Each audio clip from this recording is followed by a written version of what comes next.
Guys, if you notice, I have uploaded in J2E, I mean the web programming Java, Google Drive, one web server help. So we are not going to require it right away, but we will require it sometime in the day. So just keep it downloaded and keep it ready. Not now, anywhere, anytime in the break also. Initially, we are just going to continue with JDBC. Okay, having that said, what are the today's topics we are going to do is, one of you was requesting, I think Nilesh, to revise ITC. So I'll do that in a quick manner though. Detailed questions again later if you have any. And then we are going to revise the JDBC steps. So I have a question for you. Have you tried JDBC assignment yesterday? That login and change password and all that? Okay. And I hope you have tried it successfully also. So we're going to build on that. So are you having a feel that JDBC seems easy? Are you finding it easy? I'm telling you, I was telling you that it is one of the easiest topic. So anyway, I'll show you today. Yesterday I could not fit in the time, but we will be developing a CRUD application, but using something called as a layered architecture. So you will be today introduced to different layers, typical layers in database programming. I was asking you yesterday whether you know about data access layer. So since you don't know, I'll explain. So you will have Java application, a DAO layer, then you will have DB utils, something called as POJO, plain old Java object, and the database. So once you are familiar, comfortable with all these layers, then we will be executing the stored procedure function. And then I'll give you a background on web server. You know about web applications and all that, but I'll still revise. So before I start with JDBC, I'm revising ITC with a diagram and a code sample. So let me just open this. I'm opening our core Java help, day 22, that is yesterday's help. And I had shared with you ITC help. So let me start asking you, this is going to be a quick revision because I don't want to invest too much time on it. Is Nilesh on the call? First of all, tell me. Because I think he had requested it. Is Nilesh on the call? Yes, ma'am. Okay, yeah. So otherwise, the whole effort will go waste. So first thing is, when you talk about inter-thread communication, it is nothing but the handshaking or the communication between two threads. So we had solved this, we started with producer-consumer problem.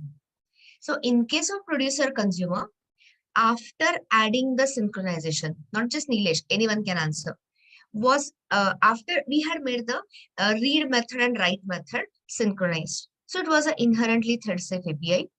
So tell me, were there any problems noticed or no problem was noticed? There were problems. So which problem? If your consumer is running anytime, if your consumer gets back-to-back consecutive chances, you will get if consumer is running faster, what will you get? Which problem you will get? Stale data. Same data being read multiple times. And anytime producer was getting a back-to-back consecutive chance, the producer will overwrite the earlier sample without consumer reading it. So that is a data loss. Everyone is clear? So that was the problem. So we started solving it by inter-thread communication between producer and a consumer. So you should never jump in the code. You should always understand the design. So we had created, rather I had given you a shared resource, utils2. It had synchronized methods. And for enabling the communication between producer and a consumer, we introduced a data ready flag. So data ready is exactly equivalent to your binary semaphore. So when you say Boolean, what are the two possible values a data ready can have? Either it can be false or it can be true. Everyone gets it. So now, since we are not controlling the threads, scheduler, there's a 50-50% chance, there is a equal probability that when the data ready is false, sometimes producer might get a chance or a consumer may get a chance. Are you clear so far? Is everyone clear so far? The basic of discussion. Okay. So now follow, because the same thing we have coded in the utils too. So if data ready condition is false and producer gets a chance. So tell me, in this branch, is it a favorable condition for the producer to produce the data or should it get blocked? Of course, favorable. Everyone understand that, right? So here, it is favorable. So producer should produce the data, write that data sample. But now, what is that communication between the two threads? The data ready flag. So producer has to tell consumer, I have done the data writing part. Now you go ahead and read the data. But don't misunderstand me. Producer cannot control the consumer. So we are just maintaining a flag which will be shared between producer and a consumer. So this is 1/4 of the code discussed. But now take the other possibility, other situation. Data ready is false and consumer gets a chance. So tell me, should it go ahead and consume the data or should it wait? Here, this branch I'm talking about. Of course, it should wait. Wait for what? Wait for producer to produce the next data sample. So for this waiting, it has to get blocked. So which is the API, which is, okay, let me ask you. We had done, I had shown you all these things. So when we blocked the consumer using sleep method, what did we encounter? What did you notice? When we used ITC or that blocking with sleep, what did you observe? Wrong answer, Akshata. Deadlock is a correct answer. Yes. We did not get any data loss. The code simply deadlocked. And why was that? Because what was the reason? When you call thread.sleep, does it release the ownership of the monitor or does it sleep inside the monitor? Does it release lock? Answer is doesn't release the lock. So consumer must be waiting inside the monitor for the producer to produce the data. Producer wants to produce the data, but it is locked outside the gate of the monitor.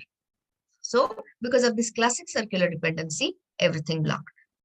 Okay, so while we are at it, okay, so what was the problem? The problem was the wrong API. So which is the method we were looking for? The one which will release only the processor or which will release processor and the lock? Of course, processor and the lock. And there's only one method in Java API, in the core Java API, which will do both, and that is your wait. So tell me, wait is which method? Thread class method or object class method?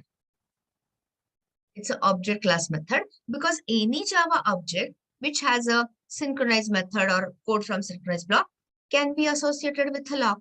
So they have given you wait method right in the object class. So now tell me, I'll ask you, when your thread calls, okay, so sorry. So here, instead of getting blocked using sleep, which is the method we used? Wait. The moment you call this dot wait, it is an inherited API from object class. What will happen to the thread which has called wait? Will it continue to run or will it get blocked? Is it a blocking API or unblocking API? Wait. Wait method is what? Of course, it will be blocked. Yes, exactly. Blocked on wait outside the monitor. Best answer. Correct. Precise answer when I say best. Okay. So now here consumer has freed the monitor. Data ready condition is false. Now main was blocked on join or blocked on input, I guess. Consumer is blocked on wait, which is the only runnable thread in the system. Producer. So now producer also is going to call the synchronize method write data. So can it access the monitor or is monitor locked? Can it access the monitor, producer? Of course, yes, it has released the monitor. So producer now goes in, finds the data ready is false and produces the data and toggles the data ready. So this is the sequence which continues either in the false branch or the true branch. Understood me, Nilesh? The steps wise or the, what do you say, flow wise? Is it clear? Yes, ma'am. Okay, so now look at it from the code. So let me just switch the workspace to core Java.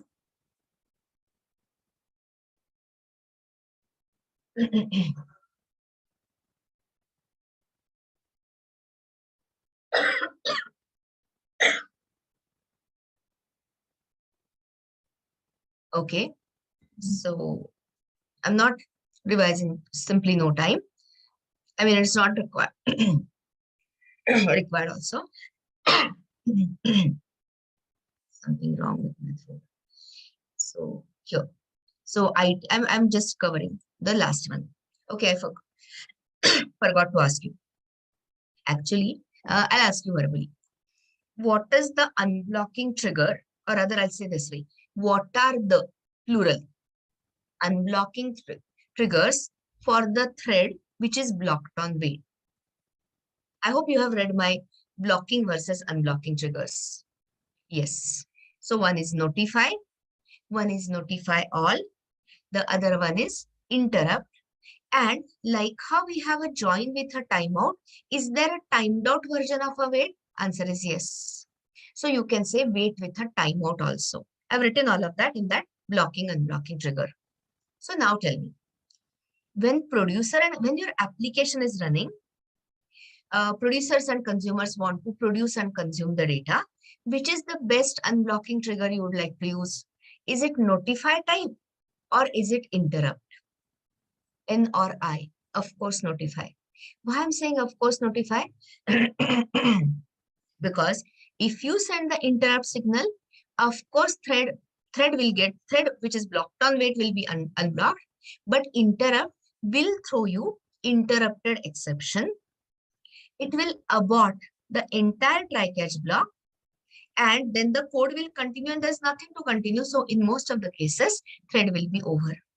So the best way to wake up the thread which is blocked on wait is your notification. So with that, now you understand. So I'm not spending time on all the classes. It's too much of a wasting time, but I'll definitely solve this. So tell me, this is the equivalent to binary semaphore. This is using one flag. The producer and consumer are communicating, handshaking with each other. So the moment you say synchronize method, you know that producer cannot enter, cannot call this method unless and until the lock is, I mean, unless and until monitor is free. So imagine lock is free, monitor is free. So you'll see the message W entered. Let's say this is a power on condition. At power on condition, startup, what will be the value of data ready? Default initial value? False. So if it is false, while data ready, it is false. Will it wait or will it continue? Continue is a correct answer. And here we are writing the data, toggling the data ready to be true. And if there is a consumer which is blocked on wait on the same monitor, it will wake up. It is sending a wake up signal. Wake up signal means what? Unblocking trigger for the thread, for the consumer thread. This is your producer. Now imagine, I'm taking the other condition. Data ready sample is, data is already produced. So what will be the value of data ready then? True. So in that case, we enter here while data ready. And when the data ready flag is true, or if the data is ready, will it wait here or will it continue? If the data ready is true, of course it will wait. And when you say a thread is willingly waiting, guys, it had all the monitor it wanted. It was owner of the lock, but now the condition is not favorable. So now producer is telling the consumer that I'm waiting outside the monitor. It has freed the monitor for the consumer, waiting outside the monitor. It has released the CPU as well as the monitor. So now consumer can come in and consume the data. So this is that inter-thread communication part we were talking about. And exactly opposite, we have written the code in the consumer. So consumer also needs to acquire the lock because we don't want overlapping. We don't want, while producer is producing the data, do you want the consumer to read it? No. And vice versa, when consumer is reading the data, do you want the next data sample to be written? No. So how did we achieve this mutually exclusive behavior is equal to atomicity using synchronization? So synchronization is the first layer, and on the top of that, we had added ITC. Okay, so now opposite condition. If the data ready flag is false, okay, if the data ready flag is false, that means data is not ready. So what will be the value of not data ready? True. If this condition is true, consumer is going to be blocked on monitor. I'm so sorry, blocked on wait, I meant outside the monitor. So consumer has released the monitor. So producer can definitely come in and produce the data. But after producer has finished this thing, sending the data, if I comment this notify, will your poor consumer thread ever wake up or not? Answer is no. We have done this, the only wait version. So the thread which is blocked on wait, will it wake up automatically or does it require explicit notification?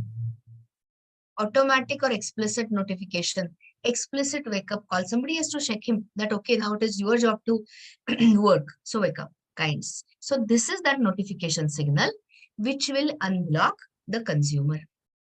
So whenever consumer gets a chance, guys, don't think that after notify, the next thing is consumer. We have taken, sorry, we have taken care. If producer gets a back-to-back chance, it's not going to go ahead. It is simply going to wait. So now let us say data ready is true and consumer got a chance. So of course it doesn't wait this time. It will go ahead and consume the data, read the data. But now it has to alert the producer. I have done my job. Now you produce the next sample. So this is your toggling of the flag. But what is the state of the producer currently? It is blocked on wait outside the monitor. So tell me, if I comment this, will your code deadlock or will it continue to run? If I comment line number 20, guys, when I say play with the code, this is what I mean. Of course, it will deadlock. Why it will deadlock? Your producer will never wake up. It will be always blocked on the wait. So wait and notification has to be done in a correct manner. And then you saw the output, that whole thing was working fine. Understood things, Nilesh? With the code and the explanation? Yes, ma'am. Okay. So now let us continue to the J2E workspace. You have to take some efforts on your own in going through the code and dissecting the code line by line, and you will reach there. So let me resume to our J2E workspace. Let's have a quick revision about your this. This was a revision of ITC. Now let me revise the JDBC in a quick manner. So what is JDBC standing for? Java Database Connectivity. But what is it?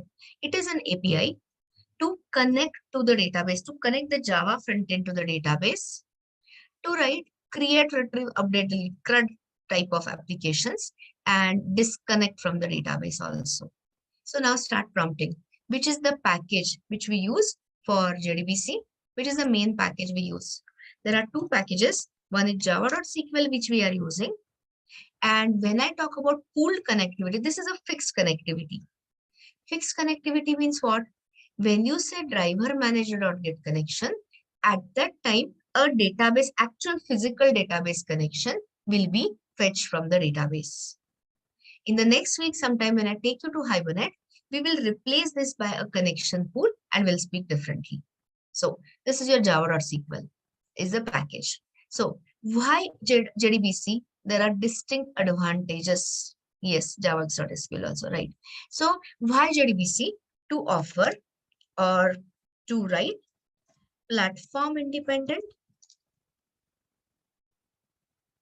and database vendor independent applications, right? So platform independence you achieve thanks to the JVM. And people ask you, how can you write the database vendor independent applications? Here I'm mentioning it. Here you are enjoying only partial database independence, meaning when you, partial. So when you change from one database to another database, and if suppose the SQL query syntax itself changes, you'll have to make changes into your JDBC app. So famous question, how JDBC offers you partial database independence? Answer is two reasons. So one reason is your famous JDBC driver, which acts as a connector. So what is that connector's job? Simple translation. Is it a one-way translation or is it a two-way translation? It's a two-way translation. So it will take Java APIs, Java methods, Java data formats, and convert it into native database understandable format. Queries will be executed here and the results will be back translated from native SQL or native database format to generic SQL, JDBC data type, Java data format, and the results will be written. So that is a one reason. So tell me, when you change the database, what is it we have to change accordingly? What is it which we'll have to change is the JDBC connector, JDBC driver. Everyone understands it? Yes, so that is the first thing. And now the second reason is when you open java.sql, what does it consist of largely, majority? Is it interfaces or is it a implementation classes? Everyone knows. Whatever you have seen yesterday, connection, statement, prepared statement, result set, etc. They are all specifications about what is to be done. But here, the implementation is left to database vendors, or as I told you, there are JDBC vendors in the market, third-party vendors who also supply you with JDBC connectors. So can you see clear-cut separation between specifications and implementations? So tell me, when you write JDBC app, what is it we refer to? Do we use interfaces or do we refer to actual implementation classes which are database specific? I or C, interfaces. And everyone knows that today, if we are talking to MySQL database, connection interface will refer to MySQL specific connection implementation class. Tomorrow in your projects, you are not using MySQL. Suppose you are using Oracle or some other database, right? So here, your JDBC code will be the same. Connection reference will start pointing to Oracle connection or DB2 connection or Postgres connection likewise. So this is what gives you database independence. So for example, we have shown you MySQL connector jar, which we are using. The latest version I have given you, which removes the requirement of loading the classes and all that. All the statements so far are clear, the revision statements. Everyone has understood this? Okay. So now, yesterday, since we just started, I did not have time to go into too deep concepts. So you know what is a JDBC driver? It is a translator, it is a connector. But you should also know what I'm discussing now is a exam objective. When I say exam objective, do you require this knowledge really for your projects or practicals? Answer is no. So I had given you, but you need to know about it as a Java developer. So if you open Java help, Java E Enterprise Java help, yesterday's help, JDBC help, I've given you the PPTs, the introduction to JDBC. You can go through it anytime you get time. So the other things I've written already, the what is JDBC and all that, what it does, you can go through. I'll just tell you, we discussed this already. So read this, please. I'm discussing the different types of JDBC drivers which are available and which is the one which we are currently using is what I'm going to explain.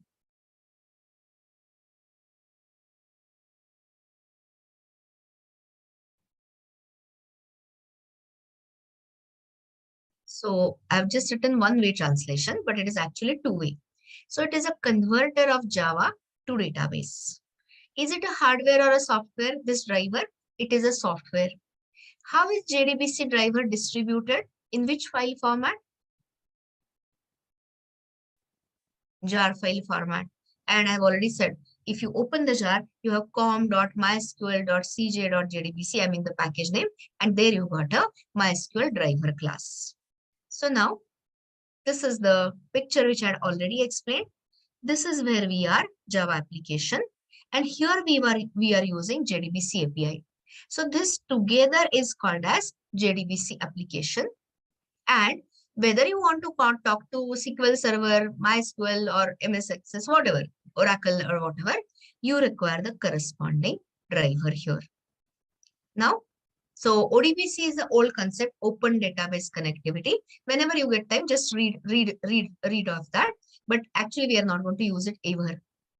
So you can read the difference between JDBC versus ODBC. I'll tell you in a word. ODBC was only meant for Windows specific platform. So the distinct disadvantage of it is not platform independent at all. So we hardly use it. So this is the slide which you should go through for exam preparation and all that. So when you talk about JDBC drivers, they are divided into 4 types. So when we used that URL, you remember the URL we used, JDBC:/MySQL:/localhost 3306, etc. So we are configuring the type 4 driver. But you have to understand which are these different types at a superficial level. And you have to understand the last driver which we are using, which we started using yesterday till the end of Enterprise Java.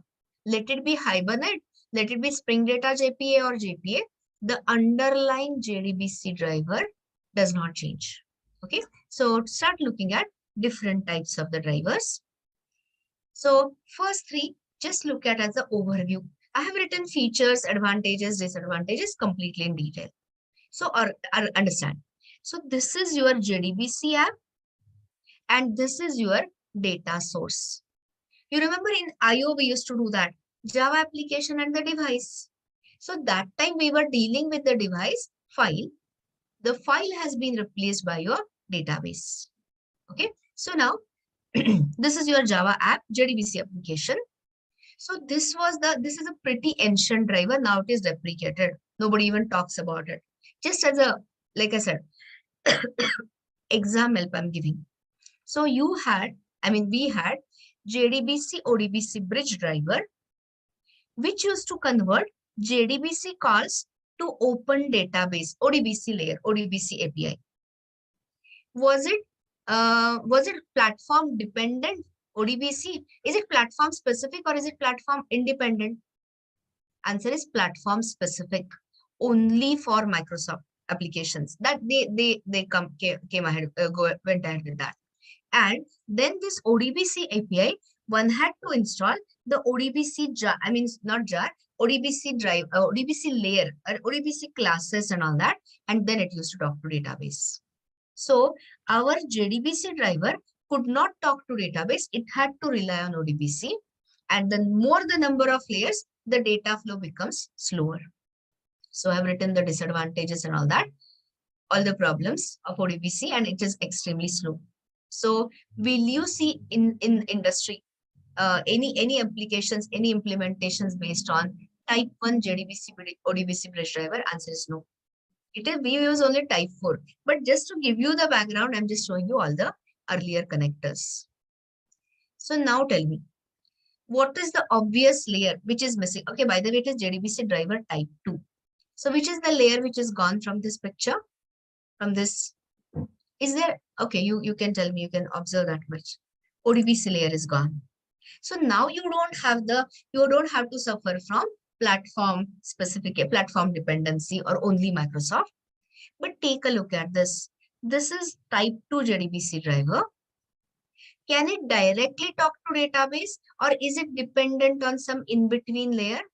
It is still dependent upon database specific vendor APIs. Means what? We had to install, while using type 2 driver long back, we had to install, for example, Oracle is database vendor, Oracle specific libraries on your laptop, desktop. on your client machine, and then only we could connect. Okay, so this is also not favorable because every time you require a different installation. So this is your called as native library to Java. You should install some platform specific code in addition to Java library. But that was not for ODBC, that was for the vendor specific libraries. Okay, so we discard it. I mean, it is no longer used in the industry. So now if you see type 3, they had taken type 2 driver and split into two portions. Which two portions? A divider line. Think of a divider line here. So left of this is called as the JDBC driver client portion, and the right hand side is the server layer. So if you see the client portion, it is full Java, platform independent and all that. So this was good. But when you talk about JDBC driver client portion was contacting the server side. But that itself, was it capable of talking to database? Again, no. It had to rely on the native driver. So tell me, after this discussion, which will be the best case scenario, fastest and simplest scenario? You come across a connector or a JDBC driver, which does not rely on any ODBC layer, any vendor specific drivers or libraries, or any native driver, which can talk to database directly. And that is your type 4. So this is the description and all that. But the one you should spend good amount of time, or you should understand, is if anyone asks you, which is the JDBC driver you are using in your project, and if you don't know these types, you will be caught like, I mean, you'll be surprised by the question. So now refer to this. This one you have to understand inside out.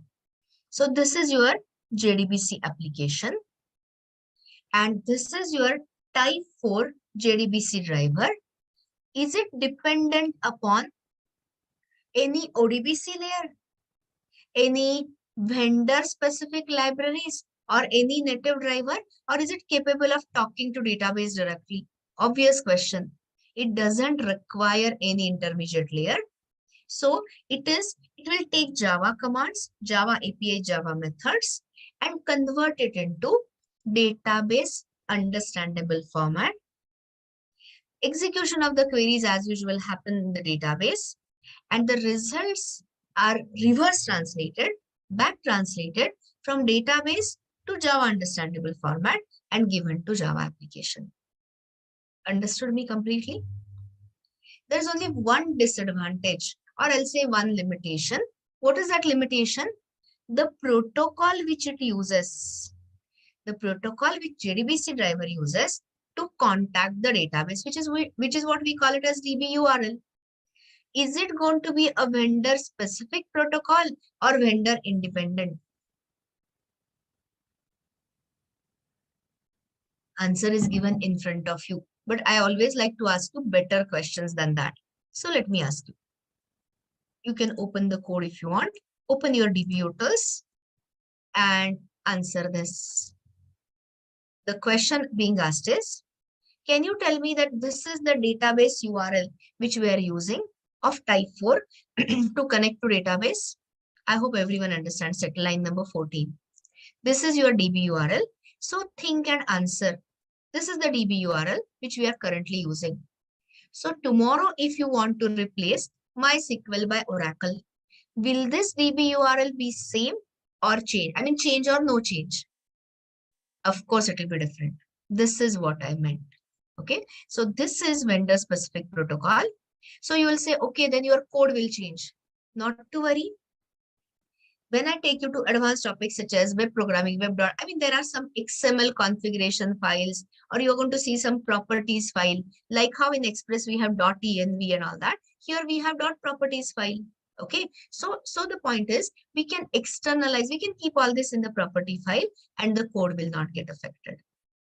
So for all database applications, which is the driver we are going to use? Type 1, type 2, type 3, or type 4? Answer is throughout J2E training, throughout Java training, you are going to use the JDBC driver type 4. Understood something about JDBC drivers? So I've written, the rest of it is results at API and all. So I'm not wasting your time in that. I could not cover that because yesterday I wanted to get you started. Now you know. So okay, type 4 JDBC driver is a pure Java driver. It doesn't use any non Java component and uses the vendor specific protocol. Now you told me that I don't know, most of you might, some of you might have tried. So let us talk about general steps, generic steps. When I say generic, it's not that generic types, parameterized types, generalized steps in JDBC. Famous question. So let us discuss it with some example. So the easiest one, which I had given you as an assignment, was user login.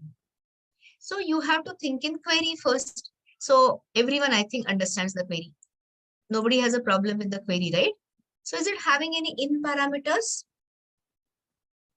This login query, authentication query, of course, yes. Email and password. Later you can say username and password, user ID and password. That's a detail. So you have in parameters. So now recall the steps. Today, anyway, we are going to do it from scratch. When I say scratch, DB utils I'll copy. Otherwise, waste too much time. So here, first and foremost step is, you cannot survive, you cannot talk to database without a driver. So add that JDBC driver jar into runtime class path, adding the external jar. Okay. Anytime before, see, soon after this, we are going to create web applications. But before that, you have to follow this step every time. Now, the first thing is identify DB utils to create a singleton database connection. Means what? Even if user client calls this open connection or whatever fetch connection, open connection method 10 times, should it return you 10 different connections or the same singleton connection? Same. But as I mentioned yesterday, this is good for local hosted scenario. But when you make it scalable, you cannot, the moment you have the concurrency pressure, multiple clients accessing your applications, this approach will fail. So that is when I'll show you connection pool. So start. First step out of that is loading that com.mysql.cj.jdbc.driver in the method area. Which was the API we used for that? So, there's a class by the name class, and there's a static method. And here you have com.mysql.cj.jdbc.driver. Okay, so this is your fully qualified class name. But when we are using the latest driver, is it compulsory or is it optional? You have seen that. You have commented that, at least in core Java. With web Java, we'll talk separately. It is an optional step. Now, the most important step is get that fixed database connection, not pool. Pool connectivity with Hibernate, I'll show you. So I will write the left-hand side. You tell me. I'm not doing that check, not null. You just give me the API. So which is the class which will give you, yes, yeah, I got the answer from Kunal already. Which is the class which will give you database connectivity? Driver manager. So driver manager dot get connection. Okay. Now, what is the first? There are overloaded methods. So first is the JDBC URL. Starts with the JDBC protocol. Then comes typically the sub protocol as a vendor name. And then you have local host because you have hosted. This is your server IP and server port number. Database server IP, server port number 3306. And then you have that, after that, then the database name comes. So I think what we are given, DAC22. And then comes the query string and, all those ignore SSL and all those things, disable SSL and all. So this is your DB URL. And then you give the username and then you give the password. So if the connection is if there is any problem in establishing the connection, which exception this method will throw? SQL exception. Otherwise, you get a fixed connectivity. Okay. Now, suppose this is the requirement. Now tell me which is the type of the statement. Okay. Now you have to open that flowchart. JDBC overview. You know the requirement. So let us revise also. And let me tell you something little more about statement versus prepared statement. So we got to the connection. From connection, you can create 3 different type of statements. So which two you have seen yesterday? A statement and a prepared statement. Little later, you will see a callable statement also. So answer. So when you talk about create statement, when you talk about statement, which is the best case, which is the use case to use the statement? So before I say use case, read this or rather tell me. Which is the method to create the statement? Name is create statement. Are you passing any query here at the time of creation? Answer is no. So if you want to run the repetitive queries, this is totally not optimistic, performance degrading. So what is the use case for static? Static means what? No in, out, in. I mean, it doesn't support directly in parameters through question marks or out parameters. So if you don't want to parameterize the query and it is non-repetitive, means you just want to execute it once, then you can go for statement. But anytime you want to fire that query multiple times, same query, or whenever you want the support for the in parameter, will you go for the statement or will you go for the PST, ST or PST? Of course, you'll go for the prepared statement. And one more thing is, your statement is prone to a one security attack called as SQL injection. So any hacker, any in between, currently we are writing it on the same host. But when you distribute it on the network, any malicious hacker can inject the SQL, which can find the confidential data from the underlying database. So generally, anytime you want to pass the in parameters, don't use it. So for the entire week, 90% of the time, which is the type of the statement we are going to use for all practical purposes, is prepared statement. So see the word prepared statement. So which was the method here?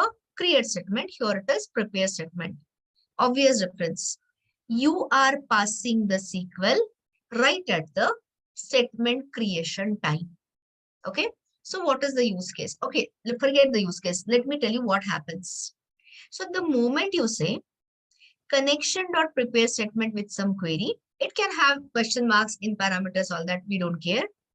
The query is first passed into tokens.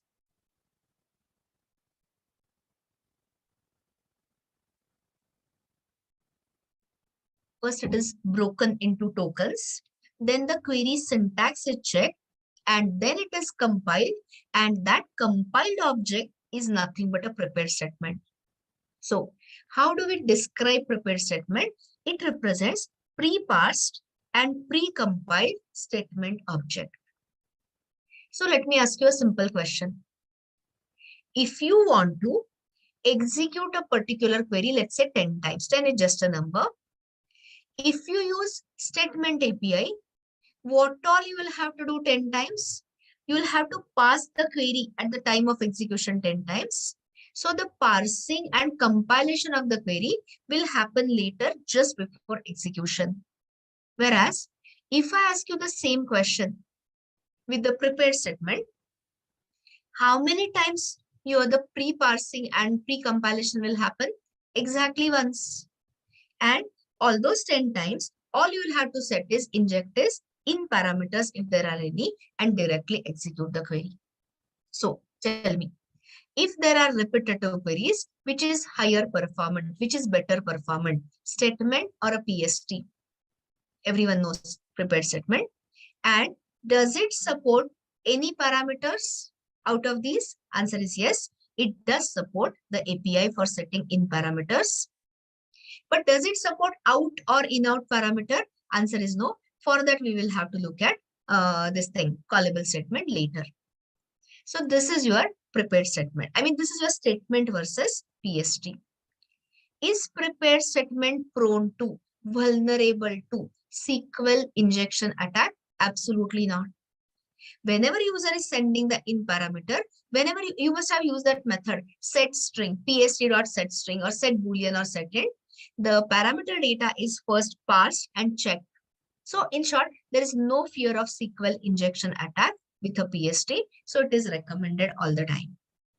So that was about your choices of statements. I have not covered this. We'll cover that later. Now tell me, your statement is created or either PST is created. Now you want to execute the statements. So which are the three execution methods you have in front of you? One is execute query, execute update, and execute. So tell me, when will you go for execute query method? When will you choose execute query? Asking you a question. For executing which type of queries, you'll use execute query.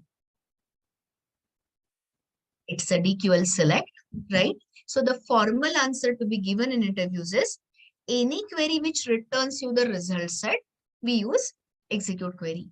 But which is the query which is going to return your result set? Select. So both tally.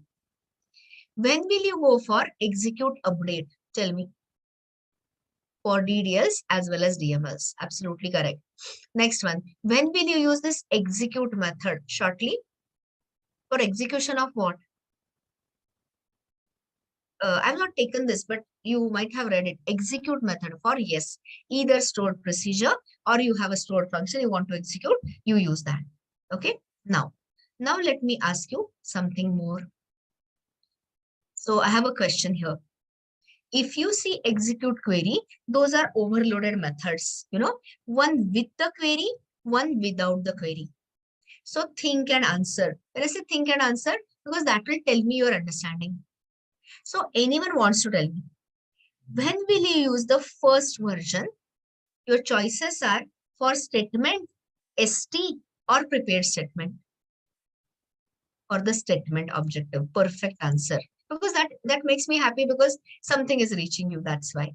Of course, you have your statement object is all empty. So you'll have to pass the query at the execution time. All correct. Now tell me, if you have, okay, when will you use the second format for ST or PST? Of course, with prepared statement, because like I said earlier, it already has got your query in a pre-parsed, pre-compiled manner. Okay, so the first one for statement object, second one for prepared statement. And likewise, now let me explain. You must have used it. If you're done that change password, you must have used this updation also. If you have any DML, insert, update, delete, or create table, any details, we use the method execute update. So when will you use the first version? ST or PST? Statement or prepared statement? For statement. And if you have got a prepared statement, use the overloaded API without the SQL. Are we all good? Are we all clear so far? This is all revision. I have not yet written anything. Now the use cases, anytime you have a DDL. Okay, sorry, before I go for the use case, see this. It is not returning a result set, obviously. It returns you the number of rows which are affected or simply called as update count. So if you have a DDL, there are no rows which are affected. When you're creating a table, altering a table, creating a view, nothing. So then it returns you 0. Execute update returns you 0 in case of successful DDLs. But what is it going to return? Suppose you have inserted 5 records, bulk insertion, batch insertion, or updated or deleted. It returns you number of rows updated. So what is the return type of execute update? Update count returns you the updated rows. But here, it returns you a result set. So tell me, what do you, okay, so come back to the revision sequence. So here, result set is nothing but, it is an interface. It is described as in-memory view. In-memory means on the view, on the heap. It is the object. Result set object is created on the heap. And what it represents is the data for the selected rows and columns. Does result set maintain a cursor inside? Answer is yes. Where is the cursor placed after the execution of the query? You have the answer before the first row. And if you have multiple records in the result set, what will you use? while rst.next or if rst.next, while. And at the if you are searching by primary key or any unique criteria, will you use if? Of course, yes. So rst.next method returns you what? True if there is a next record or otherwise false. And then accordingly, you have methods result set dot get string, get double, get boolean. So those get types, I call that collectively as get type. So when I say rst.getType, is there actually a method called as getType in the Java docs? No, type is just a placeholder. So tell me the last question. This type, is it a native database type or is it a JDBC data type? Native or JDBC? Answer is JDBC. And why? Because we want to write portable applications. We don't want to write a database specific applications. So you will always use JDBC data types, which are also called as generic SQL types. So after you have done your stuff, you cannot terminate the application just like that. You have to close the database resources, which involves closing of result set, closing of statements, closing of connection, and then you can terminate the application. So tell me, is everyone clear with complete revision, including the JDBC drivers so far? Everyone understands it? Okay. So now I'm taking you to the actual first step of today. So open your JDBC code. I mean, you might have written this thing. What is it called? A lot of assignments. I'm not talking about this. We can talk about the code which we had written together. Please open day 1.1 test prepared statement. Open that and I'll start asking you questions. Everyone must have opened it. So this code, does it have, listen to the question. Does it have data access logic, user interface, talking to the user, sending the responses to the user, both or neither? I'll repeat the statement. Is this code consisting of database access logic also? Option 1, data access logic. Option 2, UI. Option 3, both. Option 4, none. Of course, answer is both. So here you are seeing the complete mix-up between the UI. Scanner is what? For user interface. You are seeing the data access, I mean getting the connection, preparing the statement. Again, there is a mix-up of, talking to user. Again, you are having some JDBC code. So will you call this as a classically separated, or is it a mixed up code? Of course, it is a mixed up code. You will say why you are making a big deal. It was so easy to write. Agreed. But this is when your application is small. I hope you have started looking at your projects and you have finalized the topics and all. You have some idea about your scope of the project. It is definitely going to involve much more. Take that content management system case study, which I was explaining.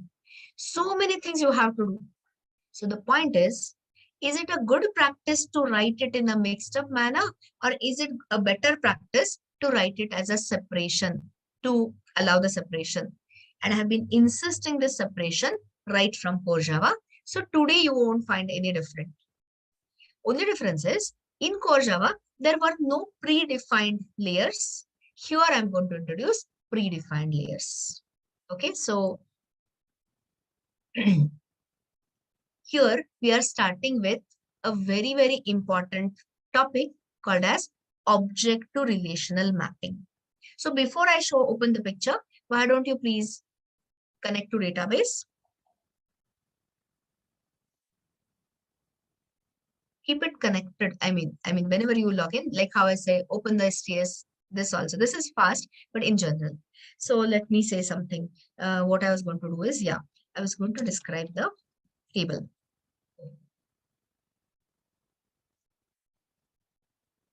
Okay, so it's a simple table, nothing fancy about it. So here you have a table. When you talk about relational database, RDBMS arranges the table, data in tables. What are the things you have in the table? You have table columns and you have rows. Everyone knows that, right? And then additionally, you can have the primary key, you can have some unique constraints, etc. Everyone understands that. Now, this is your relational database world. But what we are operating is in the object world. In .NET also, you're going to get this data framework, but that your .NET faculty will take care of. Anyway, so coming back to the point, what is it we are talking about is, now I want to bring in this database data. I want to map it in my object world. So let me ask you, it's not a difficult concept at all if you think logically. This is your table you are looking at. If I want to represent this database table in my Java world, in my object world, what do you think you'll use? No, we are not into JSON at all. Totally off track, Kunal. Completely off track. I want to have that my employee table data represented in Java world. Wrong answer. Guys, I get a simple answer very fast from the beginners. Come on, a class. What are you talking about? Which arrays and all you are off track? A class. Can you not visualize an employee class which represents your underlying database table? So table will be represented by a simple ordinary class, like a core class which we have been writing. This kind of answer I generally get correctly all the time. So I don't know why you went off track into JSON. Are we exchanging any data between a front end and a back end? We are not even talking about web applications. So I don't know what took you off. Anyway, so this will be represented by this whole, I thought I'll get the 100 answers correct. Anyway, so employee class. Now at least improvise and tell me, when you see these columns, can you at least now tell me what they will be related to? What will you map them into the Java world? Okay, finally reaching somewhere. Of course, those will be the attributes, or you can say state, or you can say the non-static, non-transient data members, instance variables. Okay, so columns will be mapped to your properties. It's nothing but a property. And finally, listen to this. Suppose I have recruited, I have got the information of 5 employees. I've got 5 records. So anyone wants to think about what will be this one record, one row? What will this correspond to? In my Java world, object, which toString? Again, you are all this. Of course, an object. So if I have got, suppose 5 employee records, 5 employee rows, what is it you expect to see to represent in heap? How many Java objects will be there in the heap is 5 employee instances. So what we talked just now was nothing but the heart of ORM. So generally you require ORM in Hibernate onwards, but I take it in JDBC because by the time I take you to Hibernate, you would already know the ORM. So now open the first diagram, ORM overview. So this is the diagram I use for Hibernate. So currently ignore Hibernate and replace it by JDBC. Don't replace it, understand it as JDBC. So everyone can see JDBC is working. This ORM stands for Object to Relational Mapping. And the best tool, the most popular tool in the industry, the ORM tool is Hibernate, which I'll show you next week. So this is your relational database. This is your job. Currently we are talking in Java, so Java object world, any object-oriented world. So you have data distributed in database tables, columns, rows, and typically for normalization, we always add a primary key. Everyone knows normalizing of the data, this table, first level, second level, etc. So this is your database concepts. But now, just now I asked you, so if you have got yesterday what you are working on, users, you have a users table which has users data. What do you think you will map it to? in the database, in the Java world is a ordinary class. But see the new concept. It's not a new concept, it's just a new term. So the term is, okay, before I explain you the term, will this class which maps the table, will it have any business logic or will it be an ordinary Java class? Business logic or no business logic is required. When you write a class to represent the table, do you expect to write any business logic? Answer is no. So what is that class called which does not have any business logic? Which just represents some data, plain old Java object, or a simply, abbreviated as POJO. So what is this POJO going to represent? Underlying database table. Not always necessarily, but typically in this situation, POJO class will represent the underlying database table. So we are going to solve something. I'll give you the requirement soon. So database table will be represented by a class. Table has columns. So what will be table columns represented by? POJO property means what? Non-static, non-transient data members, which is nothing but the state, which is called as a POJO property. In simple words, data members. If you have rows, records in the table, what they'll be represented by? Plain old Java objects is equal to POJO instances, POJO class instances, nothing but the instances of the class. And the fourth level association you don't require in JDBC, you require it in Hibernate. So I'll discuss it when we discuss the Hibernate. So tell me, is this ORM at the basic clear? Database table represented by what? A ordinary class, plain old Java object class, or call it as a POJO class. It is like your vanilla flavored, where vanilla flavor ice cream, no flavor at all. So it doesn't have any special logic. We will write a POJO in 2 minutes and you'll see.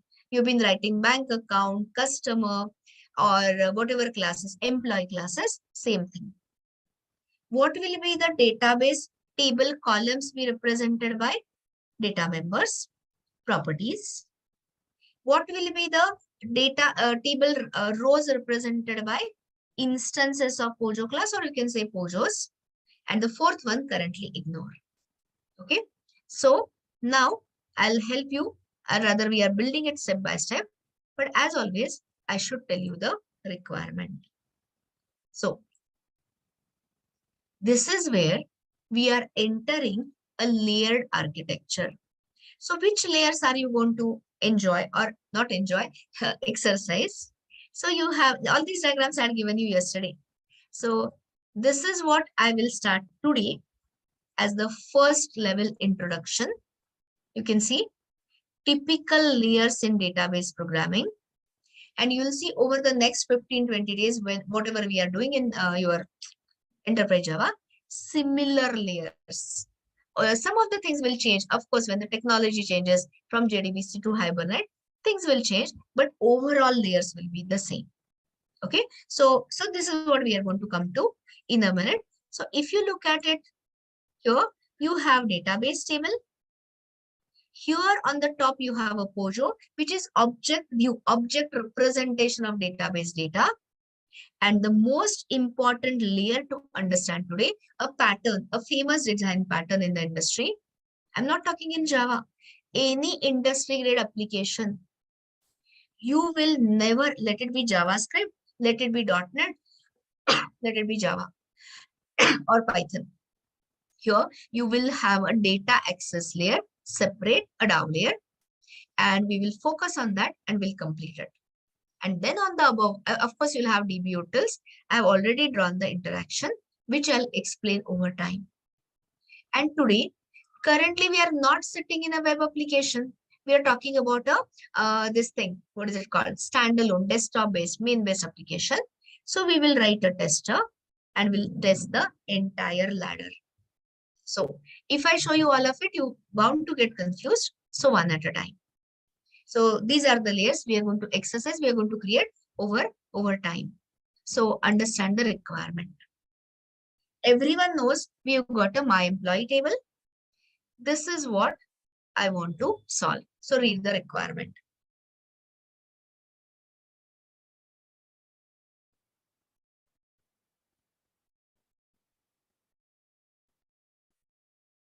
It's not a difficult one at all. It is one of the easiest one. So tell me, can everyone think of a query given this information? I hope there's nothing, because this, I'm not even asking you for anything complex. Am I lifting all the details from the table? No, just a projection. Some of the columns of all employees from a specific department joined between. So you can always think about SQL. You can do this parallelly. Okay. So here, select ID, name, salary, join underscore date is the column name, I guess, from my employee, where department ID, right? Department ID or underscore ID, whatever. Always get confused. DPT ID, yes, is equal to, everyone knows the placeholder, question mark, and joined between the two rates. So, and join date between, you can say question mark and question mark. Is the query clear to everyone? There's no confusion in the query? Yes. Okay, so you have this.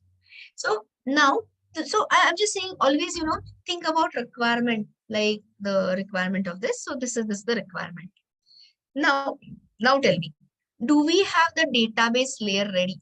In short, in simple English, do we have this table, my employee? Yes or no? Yes. So now, which is the next layer we are going to build here? Nothing but the POJO layer. So here, what is it which will represent POJO class exactly? So plain old Java object class. So here we will start writing the employee, and that will give you an idea about writing the first POJO. Is everyone clear? What is the first step we are going to take? Okay, so I would be very happy if you code along, but I've given you the freedom. If you don't understand the concept and the typing together, forget it. You can do it later. So here now, Control Shift W, close everything. And let's start with the today's project. So create a new Java project, day 2.1, you can say class. And don't say finish, because we want to add that external jar. So next step, click on the libraries, choose class path, add external jar, choose the latest driver 8.0.27 and say finish. Don't create. Tell me when you are done. Done. When I take you to web applications, you don't need to do that. You'll have different steps, in short. Okay, so that is later. Now tell me, you can see the reference libraries, MySQL connector, everything you know. So tell me, from the yesterday's code, are you going to require anything in this? In short, you know the answer. Answer is yes. Which one? Of course, DBUtils. So don't waste time. We have already spent more than an hour in the revision. Let's not waste more time. So pick up this utils package and paste it here. You are used to collection utils, IO utils, thread utils we did not require, but kind of things. So this is your DBUtils. So if you check, everyone should have DBUtils. Guys, always check. Do you have the database by this name? Are your credentials correct? These are my credentials. You should always replace it by your username and a password. Are the changes done? Confirmed all these things? Okay. So now let us write your first POJO class. So I'll give you very easy tips, and those tips will help you a lot, even in project time and all. So open the database, and it becomes very, problematic to remember all this time, all the while.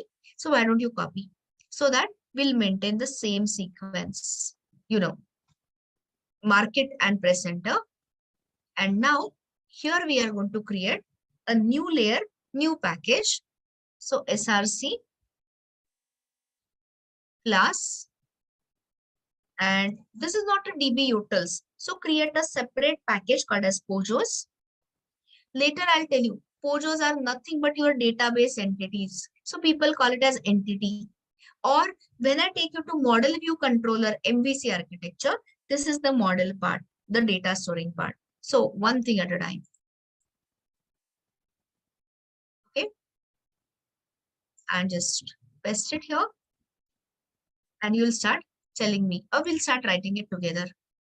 A tip is use the same sequence, becomes very easy. Otherwise, you make a lot of mistakes and waste time. So I would recommend same sequence. So start. What will be the data type of employee ID? You know the answer already. It's int. So here in Hibernate will speak differently. But now understand these were database style names. You know the Java naming pattern. So employee ID. You can finish this. Varchar is mapped to which JDBC data type? String. So name.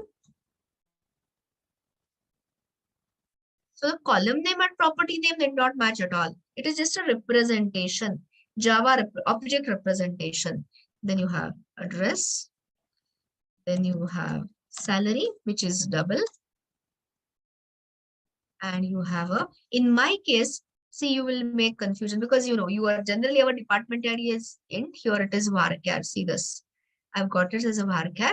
So here in Java, it should be string. DPT ID. And the last question.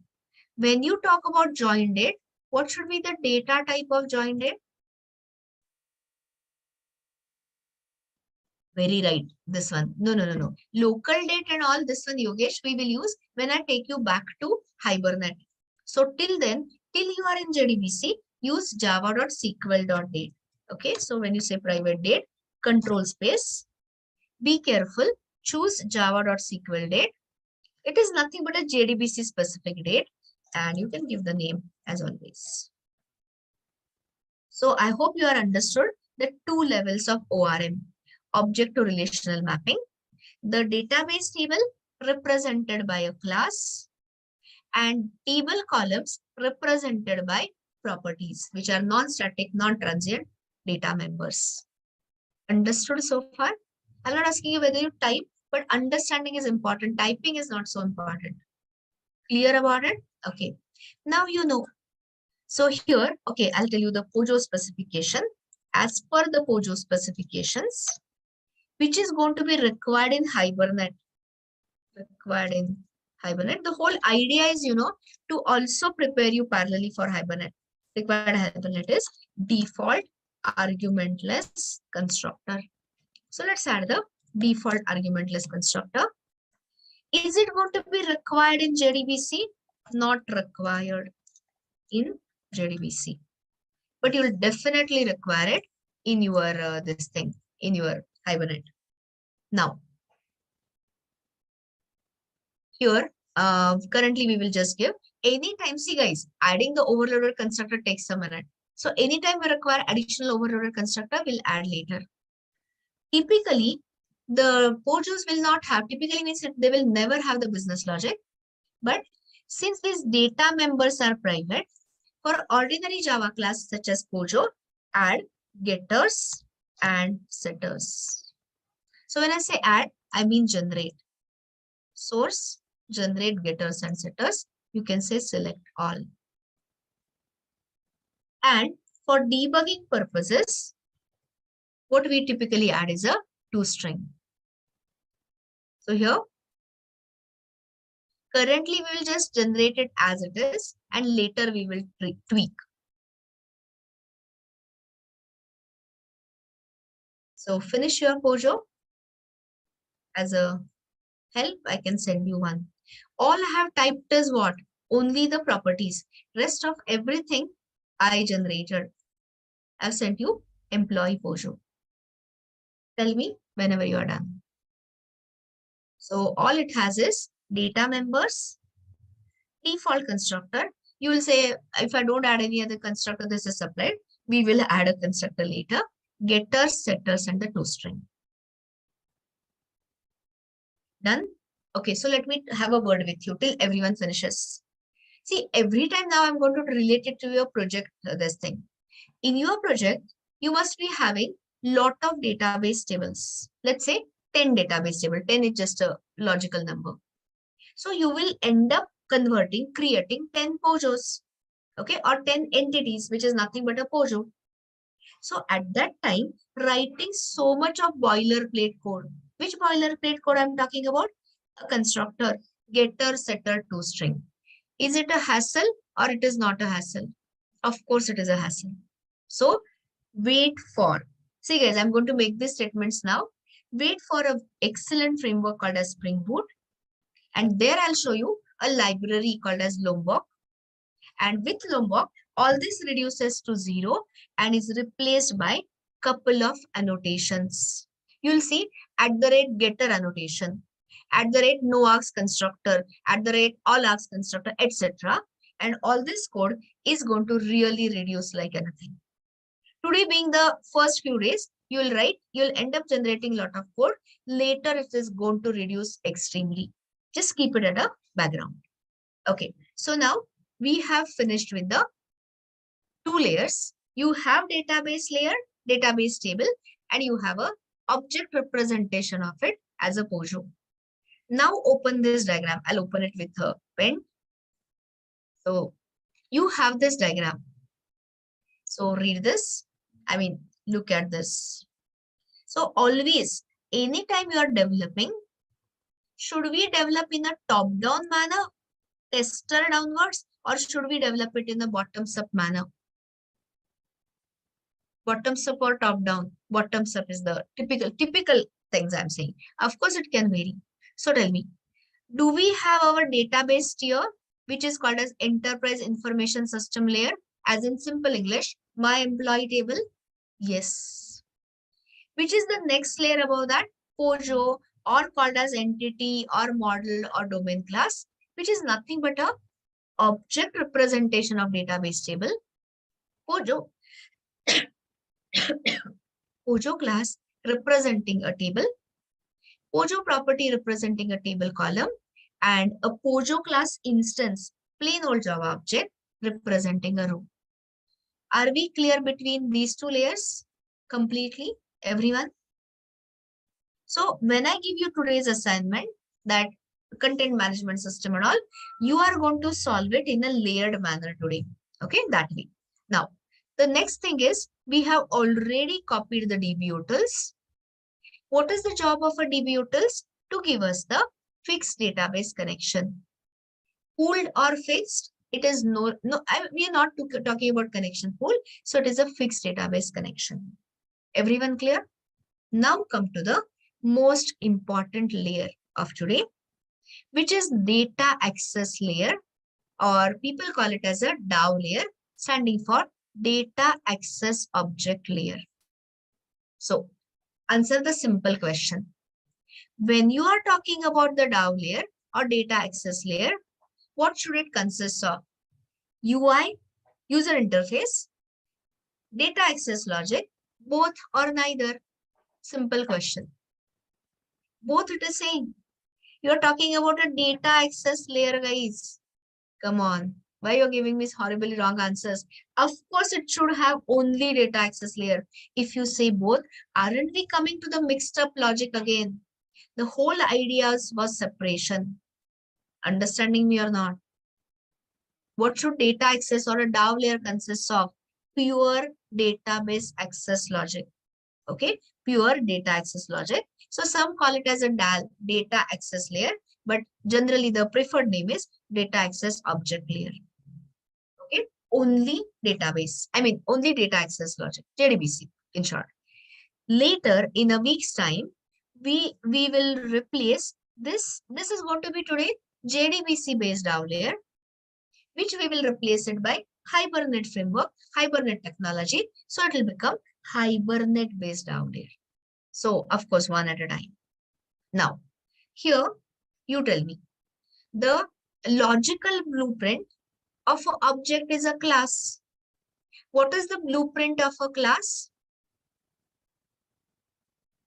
Interface. So if you want to further separate specifications and implementation, a typical advice is start with the DAO interface. Okay, and using this DAO interface, you will see. Today you will be wondering that why she's talking about interface when I can write a class. Of course, some people follow that, but professionally we follow this interface-based pattern.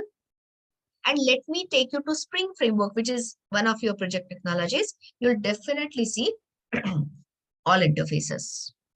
So we are discussing a DAO layer, DAO interface to declare the CRUD requirement. Okay, so this is where the things start getting little more interesting. So come back to your code, and here we are going to write your first DAO layer interface. You might have done it earlier. I'm talking about the experience with myself. Okay, so click on SRC, and here choose the interface. And should you write it under the POJOs package or utils, or should you create a separate package for DAO layer? Of course, separate. Because even the whole idea is, when you look at any full stack code, there are so many full stack demos floating around the net. You will see a clear-cut separation: presentation layer, business logic layer, data access layer, etc. So I'm showing you all that. So DAO, and typically there are now the naming convention. So I for interface, and now you ask yourself, which is the POJO it is going to have? Employee. So typically the naming pattern is I employee DAO. DAO stands for data access object layer. So the moment you start following the good naming practices, people definitely get impressed, because then they don't have to worry about what you have written. You read the name and they understand.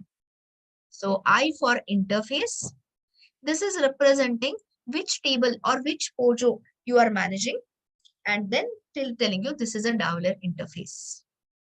Okay, so now let's do something here. So this is what I want to do. This is the requirement. The first requirement, and I'm telling you from experience, first time everything is hard. First time you're learning. After that, it is going to become so monotonous. Trust me on that. Okay, so here, this is what we are solving. But here, don't worry about user interface. That we will worry in the tester class.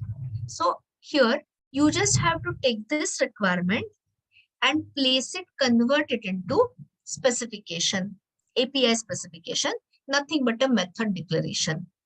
So I have some this thing. Okay, what I'll do is, I'll not write it here. I'll just take it here, and I want this. So here, this is what the method we are going to discuss. So add a method declaration for getting these selected employees. Why I switched here? Because I can't use the dots and all in that ID. That's why.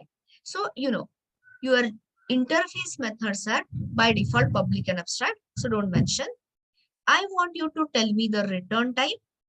What should that method return? I'll give you the name. So I'll say get selected. Okay, guys, sorry, I should say this. I want to display these details. So this displaying job, should it happen in the tester layer or should it happen in the DAO layer? Think, I'm forcing you to think. I said displaying of the selected user details. Where do you want to do it from? Of course, tester. So what will your DAO layer do? DAO layer will simply collect those details, hitting the query to the database. Yes, fetching. And that will be returned to the tester, and tester will display it. So is the separation clear? Are you clear about the separation I'm talking about? Great. Because that will give you the clue. So get select. That is why I did not write the method as display the details. I said get selected employee details.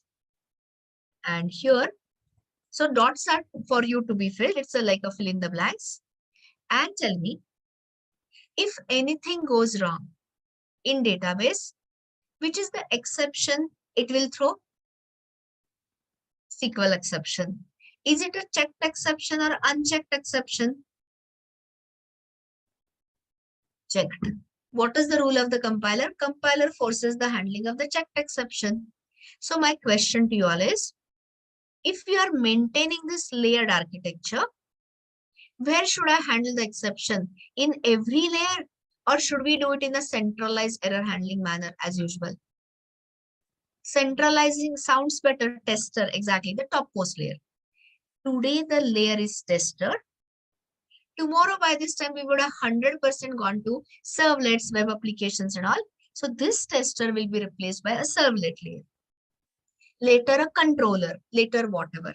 Okay, so the overall pattern is going to be the same. So I'm back with my simple question.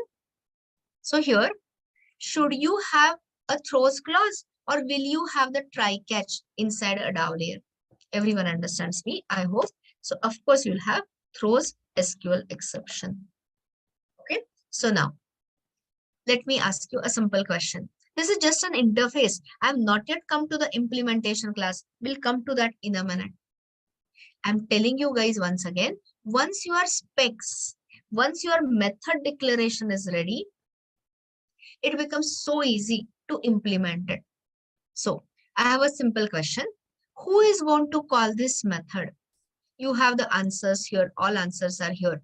Who is going to call this DAO layer method? Everyone understands it? A layer above. So today the above layer is tester. You are absolutely right. So now tell me, I've already given the clue.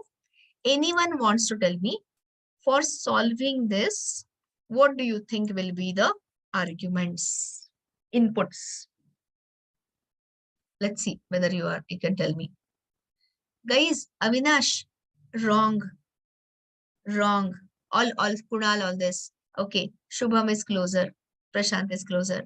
Guys, what is it your above layer is going to give? Nothing but the in parameters. So what is the inputs your user will give you? You have done, no, you have not done this, but you have done similar. So nothing but the department ID and the begin date and the end date. So why you are saying queries and all? Queries and all are going to be encapsulated, hidden in the DAO layer. So what is, ask yourself, think like this. What is it you expect from the user? All these inputs. Where user is going to be available? Tester. So tester will pass all these details. So add, I hope you are understanding your department ID. And what will you have? The range of the dates. So I can call it as a begin date and the end date. Understood or not understood? Clear? Okay. So now, so here, all see the classic separate. This is nothing but separation of concerns. In tester, you focus on user interface. In our this thing down here, we will focus on data access logic. So now think a little bit. So once you get it, of course, we'll create a prepared statement, we'll execute it and all that. So now think and answer. What should be the return type? What should this DAO layer method return to the caller, which is nothing but a tester? So I got the answer as employee. I want more answers. I'm getting the answer as employee. I am looking for more answer. You are close, but not there. Okay. Generally, I get the answer, guys, as result set. So tell me, is result set a good answer or, correct or wrong? If I return the result set from the DAO layer to the tester, right or wrong? Answer something. 100% wrong.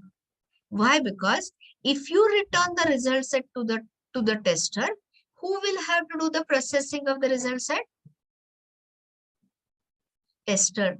And why we started all this? Because tester should not have any data access logic. You understood me? So tester is out of question. I'm sorry, result set is out of question. You got me? Now tell me, what does a result set consist of? I'm helping you to reach the answer. Keep answering. What is results? I did not ask you, Avinash. I asked you, what is it? Yes, multiple records. So when I say multiple records, what does a record correspond to? What does a one row correspond to? Yeah, object is a generic answer. In my case, in our case, what does a one record correspond to? One employee. Now, Avinash, I'll talk to you. You said employee array, but array is what? Fixed in size. So do we know how many records in a fixed manner, or do you want something growable? Of course that. And that is why, again, we are back to collection. I'm telling you guys, collection framework never leaves you in Java. No, no, no, no. Yogesh, you don't require a map. Where we want to fit it in a key and a value pair. If you want to fit it in a key and a value pair, then hash map. Simplest collection, a list. Okay. And list implemented by our list is the best one. Okay. So you can think of it as a list of what will be the type of the list? What will be the generic type of the list? Yes, please. Employee, the Pojo. So this is what it will be. Understood the thinking? See, once I tell you it is very easy, but did you understand the thinking behind, the reasoning behind? You should not just blindly accept it just because I'm saying it. You should justify. So here I've written this already. How should a DAO layer return the results to the tester? Is result set a good idea? Completely bad idea. What is the result set correspond to? Selected object representation of selected rows and columns. Now row, the same example. Each row corresponds to your employee object, employee Pojo. So here, all we are sending is the collection of Pojos to the caller. So in this case, there's a new pattern. What is that new pattern? Data transfer object. So in this case, your Pojo is working as a DTO. What does DTO stand for? Data transfer object. To transfer the data between which layer and which layer? The DAO layer and the tester. So see the entire data flow. If you understand the data flow, you understand and you start enjoying instead of feeling lost. So see this. In a minute, we will write, in the DAO layer, of course, we'll write the implementation class. But before that, see the data flow. Which layer user will be exposed to? Your choices are tester, DAO, DB utils, Pojo, or database. Everyone knows it. Tester. So we will have scanner and all that last day, because later we will enter into HTTP request and responses. So we will have scanner. I'll ask user enter department ID and the join dates. So taking those details, who is going to call whose method? See the data flow. Tester is going to call the DAO layer method. You'll say you have just written interface. Wait and we'll write an implementation class. Now, this DAO layer will hit the database with which query for currently? Select query. Who is sitting between Java application and database? JDBC driver. Don't forget the JDBC driver. So that will do the proper translation. The select query will be fired here in the database and you get the result set here as a result of execute query. But like we said just now, we don't want to send the result set. So we will send the object representation, which is nothing but a collection of Pojos. And here Pojo is working as a data transfer object. In simple English, list of Pojos. And once I get the list, can I just attach a for each and display the results to the caller, to the user? Very much yes. So this is what I meant by layered architecture, where a particular layer only focuses on particular jobs. Getting the idea of separation? Of course, you won't get the full idea unless until you write one example, which is what we are doing. So now I think I can get you back here into the code and let's write that interface method. So here, this is the requirement. And as we said already, why I'm saying list and not array list? Tomorrow you want to replace it by linked list, you should have that flexibility. And real reason is Hibernate, but that you will understand later again. So employee, choose the employee list, and I can say get selected employee details, something. Give a proper method name, and you know that the input is going to be department ID and the dates. Department And then when you say date, please be careful.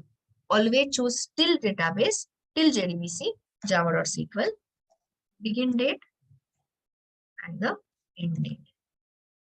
And since we don't want to handle the exception here, SQL exception.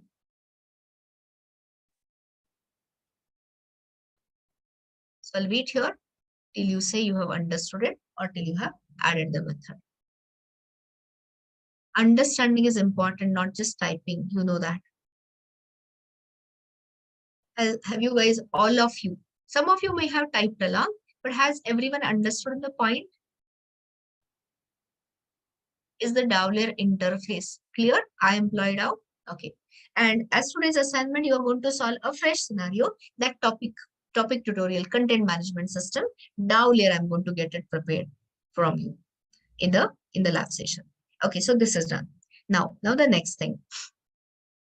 Sorry. So, okay, interfaces alone, useful or useless? Totally useless. One has to write the implementation class. So, which is the technology we are learning today is JDBC.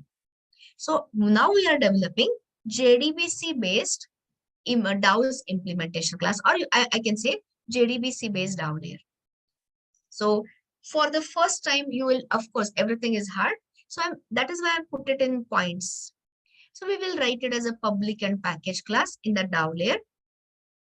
And it will have data members, a constructor for initialization, a cleanup to close all the database resources.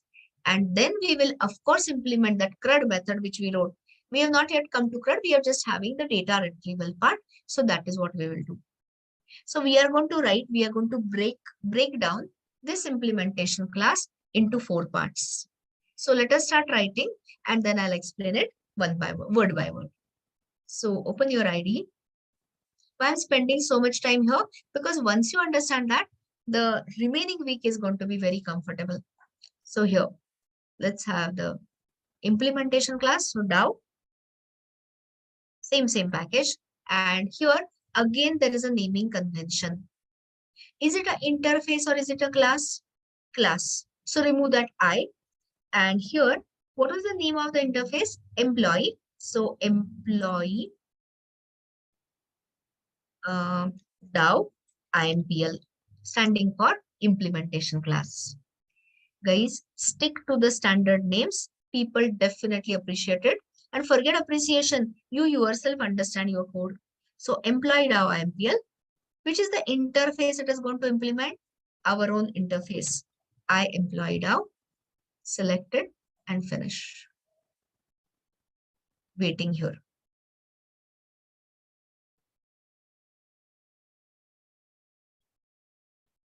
Let me know whenever you are ready.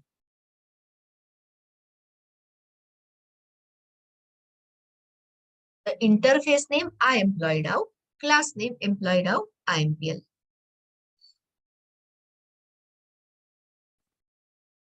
Just generate this. Okay.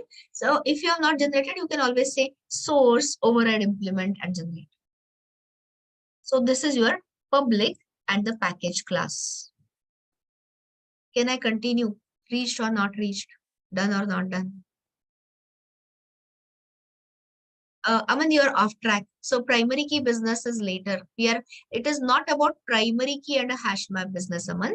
It is upon how you want to access the details. So here I just want the collection of employee details and the easiest collection just to refer to the employee details. Best suitable is list. No, Aman, I don't want to discard your question because it is a good question. So hear me out. Listen, not just Aman, everyone. If I change my requirement and say, give me department-wise employee data. Okay, stop thinking in Java, first think in database. The moment I say, I want to see the department-wise employee names. You tell me, how will you solve? What will you use in our SQL? The moment I say department-wise, group by. Okay, so wait, Nilesh, let me finish what I'm saying. So this thing, You must have messed up something. Wait a second, Nilesh. So here you'll go for group by. Now, what is the data you are going to get is, suppose department ID is R&D, production and HR. Under R&D, I've got couple of employees. So maybe I want department wise maximum salary. Okay, the R&D and the maximum salary. So you know max functions and all that. So now Aman, tell me, if this is the requirement, how will you collect it? Will not just Aman, anyone. Will you collect it again as a list or will you collect it in the map? This data, how will you send it to the caller? This is the time where map is suited. So the key of the map will be department ID, and as a value, you can have the max salary or the list of employees and all that. Did you understand me, Aman? When you will go for map kind of a thing? It is depending on the which query you want. Okay. Yeah. Yes, Shubham. So here I said this already. You guys, you listen carefully. If I had hard coded it to array list in the return type, can I later replace it to linked list? I can. I have to change the code. But if I say the interface is returning a list, can list be replaced by array list linked list anytime? Shubham, I'm talking to you. Yes. So that is to give the flexibility. And Nilesh, you must have made some mistake. That's why you are getting at override. So fix it. Just create that interface and write the implementation class. You must have definitely made a mistake, some spelling mistake, typing mistake and all that. So please check it out that way. Okay, so now let's go to your implementation class. Now read step by step from the diagram, everything I mentioned here. So we have created the public package class. The state, which is nothing but the data member. What is the beginning of database? Connection. Okay, so we'll be adding a connection as the state. And then depending on our requirement, either we'll be creating statements, prepared statements or callable statements. Okay, so come back to the code. I'm explaining it one by one and asking you questions.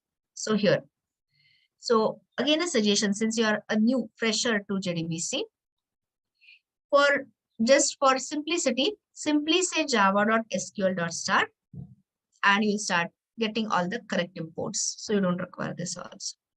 Now, anyone wants to tell me the state, which is nothing but instance variables. So I have already given you the clue. What is the first thing you will require? Salt. Very good, Nilesh. So yeah. So tell me, what is it you will require here? A connection. So when you say connection, pick up from the java.sql. Now tell me, you know this requirement. So does this have any in parameters? Are they going to be required? Yes. So what will you prefer? ST or PST? Of course, a prepared statement. Okay. So add another variable, private prepared statement. And we are going to do full CRUD operation, create, retrieve, update, delete. So make it as PST1, the first one. You got it? So these are about your data members. Now read again the diagram. Constructor. Okay, let me ask you. We are going to add a constructor, a cleanup type of a method, and finally we are going to implement that CRUD method. So who is going to call this constructor? Answer of who is tester. How many times you think your constructor will be called? Once or multiple times? Choices. Multiple times. You require multiple connections, multiple others, exactly once. Okay. So last question is, when do you think a tester will call Dow's constructor? In the initialization phase of the application or towards the shutdown? Init phase or end phase? Answer is your initialization phase, beginning phase. So now you sit back and understand whatever you write in the constructor will be the initialization time, one-time jobs. So what is it we can do? What are the jobs you can do exactly once? Get the connection. Do I have to write the code or simply call the utils method? Of course, see the access. So here in constructor, we will call the dbutils, and dbutils will return back the fixed database connection. So till yesterday, we were mixing up all of it in the tester. Today, we are refactoring it into the layers. Understood that much? Understood the statement? So we will call this open connection method. And everyone knows the syntax for prepared statement. So let us do that. Let us write the constructor to initialize the data members. So here, add the default constructor. You don't want any argumented constructor. How do you write it? Simply say employee something and control space. The first one will be default constructor. So start with that. Since you are writing it for the first time, always, not first or last, always write comments. Get fixed database connection from dbutils. Okay, let's do that. So I've got a CN here, and okay, we'll use the import static here.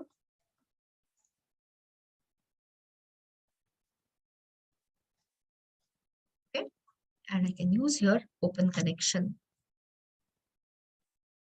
The moment you have this, you have unhandled checked exception. And since we are going to handle all the exceptions in that uppermost layer, use throws.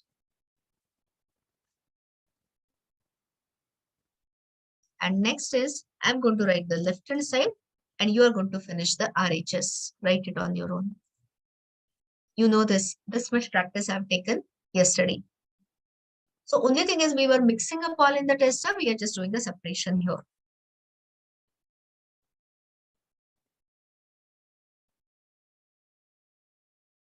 So which is the method of the connection interface you want to use? Create statement or prepare statement? Prepare statement. Yes, very right. So here cn dot prepare statement. And which query now? You can define a query separately or write it here, doesn't matter. Select. I've got this already written. I don't want to waste your time.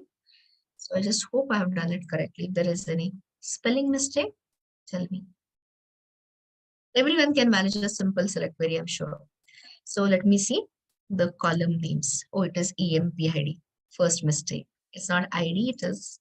I just want to lift employee ID, name, salary, and join date from my employee where DPTID is equal to question mark, join date, and all this. Shall I send you this so that you don't waste time in the select query? I've sent you the query. Just confirm whether I made any spelling mistakes. Well, we'll know if it will fail, and then we can conclude. And in case, currently I'm just showing the retrieval. After the break, we'll have updates. I mean, change salary, something, all CRUD. So here, just give a SOP debugging statement. Employee now created. Always do, even in your project, systematic debugging, layer by layer debugging. I'm waiting here for you to complete the constructor.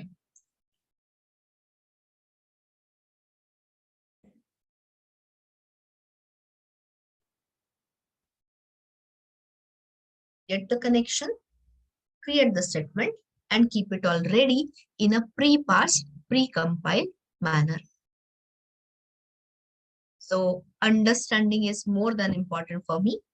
So even if you understand it is fine, you're going to do this as a practice in the lab on a different scenario. Okay, so now, so we'll come to this last, but if you have opened this connection and the prepared statement, what should we do before terminating the application? Before closing the application, of course, you have to close. So again, refer to the diagram, please. Here. So CRUD method, so just see, we have created a DAO class. We have added the data members, and we have done the constructor initialization type jobs all done. So now let us do the cleanup part. So in the cleanup part, we are going to close whatever statements you have created and finally the connection. So what is it we are not closing from here is a result set. Why this employee throws SQL exception? Unhandled, Nilesh. Here, remove it and you will see this method open connection, these methods include in the throws class SQL exception. So we are not handling it. So we are delegating it, Nilesh. We do this all the time. We have done this all the time in core Java. I'm not handling the exception in the DAO layer, delegating it to the caller, which is your tester. Understood me, Nilesh? Respond quicker. Anyway, so I was in the middle of this. Here, cleanup method. What is the resource? We are not closing here. Can you find out which is the resource result set? So anyone wants to tell me where? No, Nilesh, I mean, like too much interference. Stop your questions. I'll talk to you separately in the lab because you are disturbing in between too many times. So just focus and try to grasp as much as you can. Whatever your questions, you write it separately and then I will answer them directly in the lab. So just be a little patient. It doesn't happen that I say things and you understand. Okay, so wait. Don't break the flow. So here, why we are not closing, or let me rephrase the question. Where are you going to open and close the result set?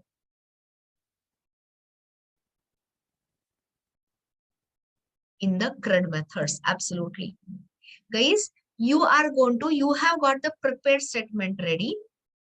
We are going to set the in parameters in that method and execute the query. What will be the return type of execution query? Result set. So we'll be opening and closing the result set in the CRUD method. So we will never close them in the in your cleanup. Nilesh, I think you are lagging behind in the understanding part. This is not a method. What are you talking about? Guys, is this a method or is this a constructor? You're asking me why this method. I'm responding to your earlier question. It's a constructor. So focus a little bit, Nilesh. Okay. And like I said, if you're still stuck at some conceptual level, let us go through, and in the lab session, I'll help with you one-on-one manner. Otherwise, I get too disturbed. So coming back. So here, let us add the method. Add a method. As you can see, I'm using all the instance methods because first your tester is going to create the object of the employee DAO, and all these methods are all the instance method. So add a method, non-static method, to clean up database resources. Okay, so this is the typical pattern we use. So here it doesn't have to return anything. So public void, method name can be close, clean up resources, anything. Now tell me, which is the resource I should clean first? Prepare statement or the connection? What should I close first? Of course, all the statements. Okay. So here it is always good to check if it is null or not null. Because if the prepare statement is not created, it will be null. And if you try to say close, you will get a null pointer. So do it with me. If PST1 is not equal to null, means it is open. So close it. PST1.close. Okay. So releases the statement objects database and JDBC resource. Simply a cleanup. Okay. Now again, why there is a compile error? We say this all the time. So I'm really surprised when you ask me these questions. Unhandled checked exception. Do you want to handle it here? No. So throws. So please do better than this. We have said this literally 100+ times in core Java. And then finally, you do it for the connection. If connection is not equal to null, cm.close. And give a message here. Employee now cleaned up. So we have not written the CRUD method yet, but we have written the constructor and the cleanup part. Waiting here. Close the resources. Nothing difficult. So we're going to finish this method and then we are going to take break. Tester will write after coming back from the break. You let me know whenever you are done. So just guys, have a look at it from the top. Here, this is your first JDBC based DAO layer implementation class. So declare the database specific things, connections, statements, etc. Write this constructor which will initialize which will open the database connection, create your pre-parsed, pre-compiled statements and keep it all ready. But I cannot execute it because user has not yet come in. So this is the init phase, initialization phase, launching phase of the application. Now, this is the servicing phase where the user will send me the request, where user will send me the department ID, date and all, we'll write it in 2 minutes. But before terminating the application, which is called as a destroy phase, shutdown phase, what is it I have to do? I have to close all database resources and then only shut down. So now, which is the only phase? So this is called as the init phase. This is the destroy as in shutdown phase. And this is where you are servicing the client. So let me ask you, how many times your tester is going to call this constructor? Once or multiple times? One time.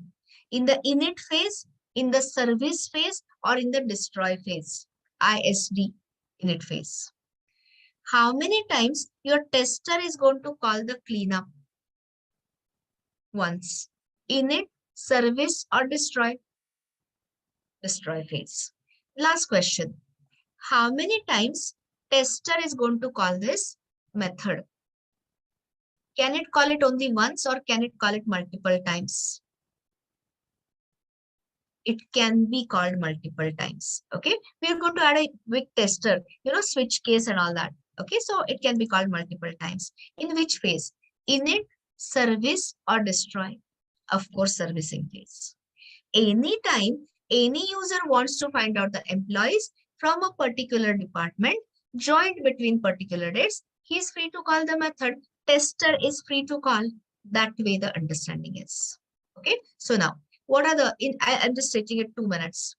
So here, tell me, by the time user sends the request, do I have to establish the connection or is the database connection already established? Already established, because guys, this is an instance method. So can instance method be called before the instantiation? No. And for instantiation, tester is anyway going to call the constructor. So I hope now everything will start making sense. I'm telling you guys, give some time, have some patience, and after writing end to end, everything will be clear. The whole flow will be clear. So before tester calls this CRUD level API, of course, tester is going to call a constructor in the initialization phase. And then when user gives me all these inputs, tell me, what should I do? Should I establish the connection? You told me already done. Should I create the prepared statement or is it also done earlier? Already done. This is your setup phase. This is your initialization phase. So now anyone wants to tell me, can I execute the query directly? No, I can't execute the query directly. What is it I'll have to do? I'll have to first see, I've got all these placeholders. So what is the statement here? Set in parameters. Are you understanding? So see the thing, guys. Prepared statement, why it is used for repetitive queries?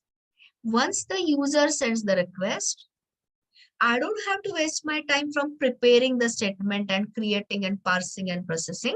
I directly start with setting in parameters.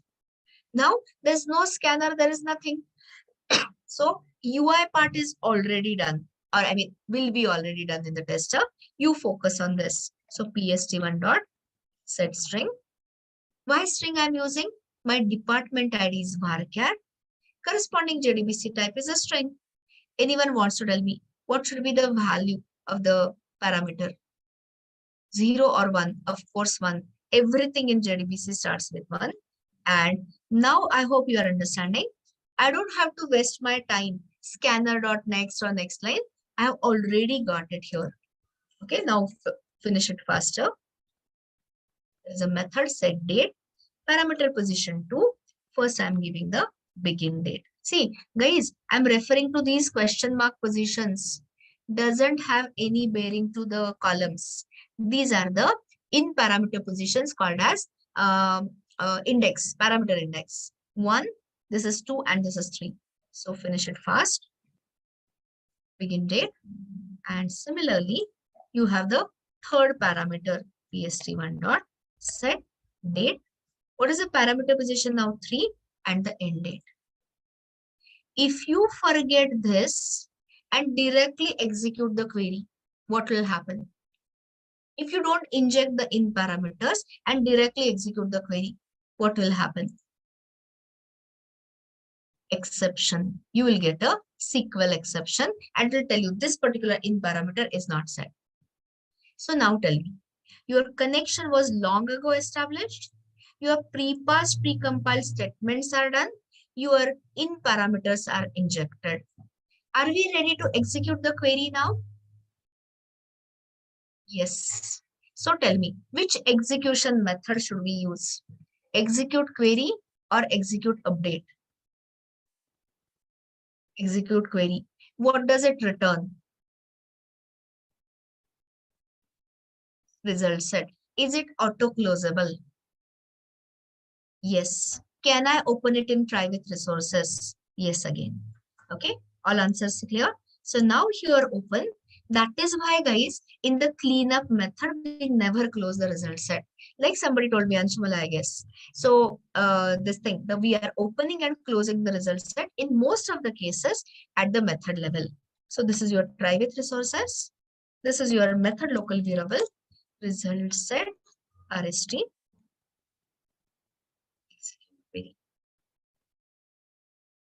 Are we clear so far? There is not even a single word of new code.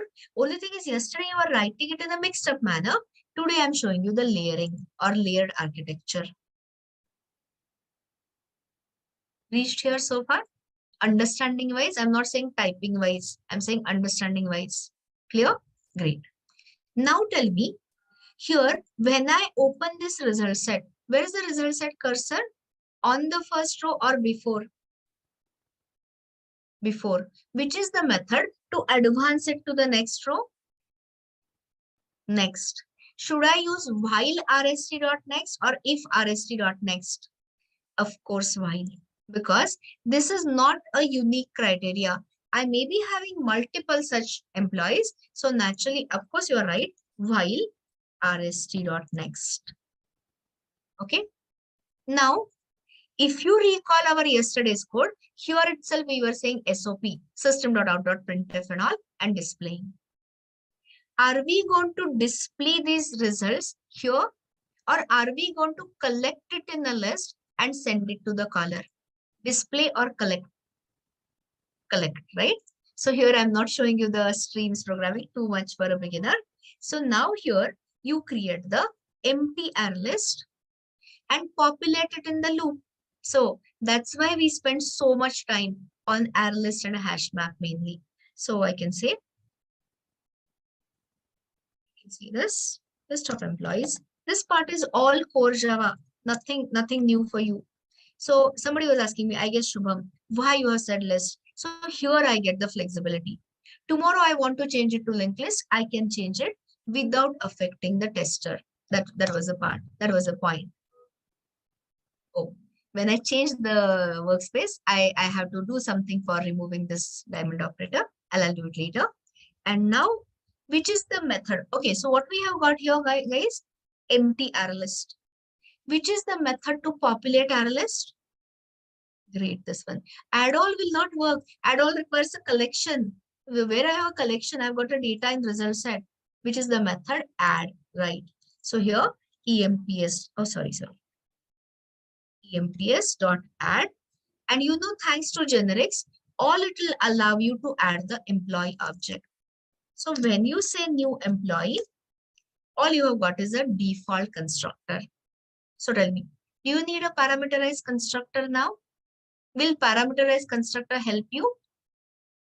Of course, yes. Because if you use the default constructor, you'll have to do it in 2-3 steps. Create an employee object, then call the setters. Better is the parameterized constructor. So think smart. Are we lifting all the columns from the database or only few? Only few. So now I'm asking you a question and I hope you won't disappoint me.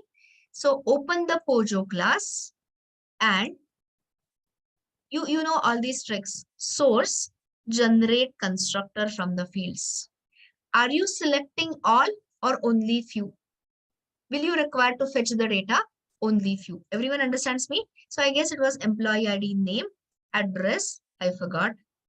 What is it we are lifting? I forgot. Just a second. ID, name, salary, and a join date. Yeah, bad memory. ID, name, salary, and the join date. This is just a trick. Okay. So you can generate n number of overloaded constructors, you know. So generated. All I'm telling you is a standard way of working it out. And now I can definitely use that constructor. Now you start telling me. You know this. So how will I read the employee ID from the result set API? Which method should I use, guys? RST dot get in. Absolutely correct. What will be the parameter position? Sorry. So my bad. What will be the column position as it appears in the database or as it appears in the result set? DB or RST in the database is wrong. You are not picking up all the records. If you are set select star all columns, then it would have been database. Now it is in result set. Currently it is the one. So new employee. So here RST dot get in column position 1. Now tell me, what is the next thing you are lifting? Name. How do you lift the name? RST dot get string. I mean, which API? Get string column position 2. So you'll say, what are you talking about? Here also it was 1 and 2. I'll say wait. Okay, now the next one. Now here you want to lift the salary. So which method for salary? Get int or get double? Get double. But that's not my question. What should I use? Should I use get double 1, 2, 3, 4? That is get double 4. Or should I say RST dot get double 3? 3 or 4? People are saying, Rajiv, you're wrong. It is 3 is a correct answer. I said, guys, if you say 4, you have not lifted that. So the column position should always be as it appears in the result set. Where I have dropped that department ID in between. So to work it out. Guys, this is the most common mistake a beginner does. So here, I'll repeat the statement again. The column position as it appears in the result set. But if you had set select star, then of course it would have matched the database order. I hope I'm making sense. Otherwise, I'll repeat after the break. Already getting delayed. Got delayed. 3. And the last one now. I want to lift the join date. You tell me the code. RST dot something. Get date 4 is a very right answer. So guys, see again. Actually, my column position is 1, 2, 3, 4, 5, 6. But how do I care? I have not lifted all the data. So of course, it has to be the column position as it appears in result set. So naturally, RST. That's why I chose it. Get date 4. So you have created an empty list. You have populated the list and just simply return this populated list to the caller. And here we stop for the break. So I'll create a zip file so that in the break time, you can look at this zip file. And if you want, you can import it and continue with me. Your choice. The only part which is remaining is tester, which we will definitely finish after the break. Already I got it so delayed. So just I just wanted to finish this part. So I've sent you D2.1 zip. After we come back, we will write a tester and test the first application based on the layered architecture. So let us stop here and resume at 11:15. So please come in time so you don't miss a word. See you around.